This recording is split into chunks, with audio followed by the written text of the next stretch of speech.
bird's eye view ng Garmina River na makikita sa may Barangay Giamon, Lawaan ng Tiki.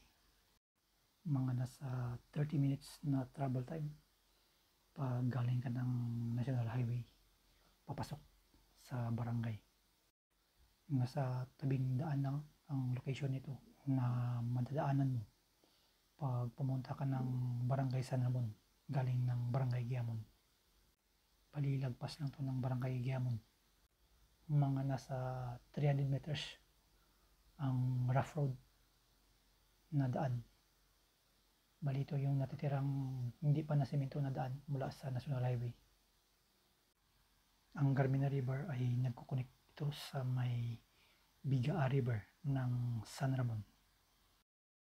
Dahil doon yung main source ng tubig na dumadaloy dito sa may river ng Garmina at saka Bigaa.